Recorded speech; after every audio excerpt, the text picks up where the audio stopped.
સુરતના ગોળાદરા વિસ્તારમાં થયેલી 8 લાખ રૂપિયાની લૂંટ કેસમાં મોટો ખુલાસો થયો છે. નોકરીમાંથી કાઢી મુકાયેલા કર્મચારીઓને લૂંટની ઘટનાને અંજામ આપ્યો હતો. સુરત શહેર ક્રાઇમ બ્રાન્ચની ટીમે આરોપીઓને ઝડપી પાડ્યો. ગત 4 જૂન 2026ના ગોળાદરા વિસ્તારમાં સવારના 7:30 વાગ્યાના આસપાસ આ ઘટના બની હતી. સુરતના ગોળાદરા વિસ્તારમાં થયેલી 8 લાખ રૂપિયાની લૂંટ કેસમાં મોટો ખુલાસો થયો છે. નોકરીમાંથી કાઢી મુકાયેલા કર્મચારીઓને લૂંટની ઘટનાને અંજામ આપ્યો. સુરત શહેર ક્રાઇમ બ્રાન્ચની ટીમે આરોપીઓને ઝડપી પાડ્યો. ગત 4 જૂન 2026ના રોજ ગોળાદરા વિસ્તારમાં સવારના 8:30 વાગ્યાના આસપાસ ઘટના બની હતી. લૂંટની ઘટના બાદ રામદેવ ટ્રેડર્સ પેઢીના કર્મચારી કલેક્શનના રૂપિયા હલાવતા લૂંટની ઘટનાને અંજામ આપ્યો હતો. નોકરીમાંથી કાઢી મુકેલા મુખ્ય આરોપી જયદીશ કવાડ અને કાયદાના સંઘર્ષમાં આવેલો બાળક સહિત 3 ઝડપાયા. આરોપીઓ પાસેથી 1.68 લાખ રૂપિયા રોકડ સહિત 2.86 લાખ રૂપિયાનો મુદ્દામાલ કબજે કરાયો.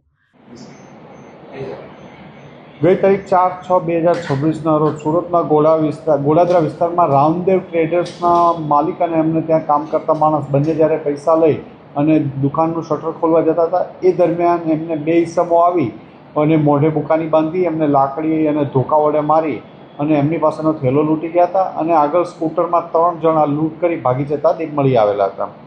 આ અનડિટેક લૂંટનો ગુનો ગોળાદરા પોલીસ સ્ટેશનમાં દાખલ કરવામાં આવ્યો હતો, જેમાં અંદાજિત 8 લાખ રૂપિયા ગયેલાનું પ્રાથમિક રીતે ફરિયાદમાં જણાવવામાં આવેલું હતું.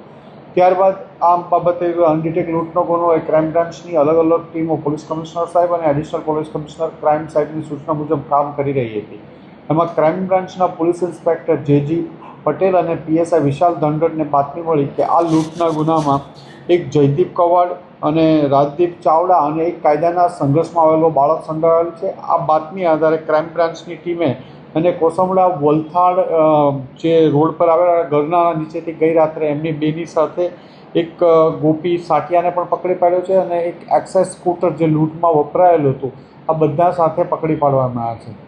આ બનાવની હકીકત એવી હતી કે જયદીપ ચાવડા આ જે ટ્રેડર્સ છે રામદેવ ટ્રેડર્સ ત્યાં 2-3 મહિના પહેલાં નોકરી કરતો હતો. એને નોકરીમાંથી કાઢી મૂકવામાં આવેલો હતો એટલે એને એના ટાઈમિંગ્સ ખબર હતા. 2-3 દિવસ આ લોકોએ રેકી કરવામાં આવી હતી અને એ દિવસે મોઢે બુકાની બાંધી અને જયદીપ ચાવડા અને રાજદીપ ચાવડા જયદીપ કવાડ અને રાજદીપ ચાવડા બંને એક કાયદામાં સંઘર્ષના કાયદા નાના બાળક સાથે ત્યાં લૂંટ ત્રણેય કરવા ગયેલા હતા અને આ લૂંટમાં જે એક્સેસ વપરાયેલું હતું એ એક ગોપી સાટિયા નામના ઈસમે આપ્યું હતું. એમને ખબર હતી કે આ લૂંટમાં વાપરવાનું છે અને એણે પોતાનો લૂંટમાં ભાગ પણ નક્કી કર્યો હતો. આમ 3 આરોપીઓને પકડી પાડ્યા છે. એમની પાસેથી 2 લાખથી વધુનો મુદ્દામાલ રિકવર કરવામાં આવ્યો છે અને આરોપીને પકડી વધુ મુદ્દામાલ રિકવર કરવા અને જે વોન્ટેડ આરોપી છે એને પકડી પાડવા અને વધુ પૂછપરછ આ લોકોની ચાલી રહી છે. અત્યાર સુધી પોલીસ તપાસ દરમિયાન નથી મળી આવ્યું પણ અમે એની વેરીફાઈ કરી રહ્યા છીએ.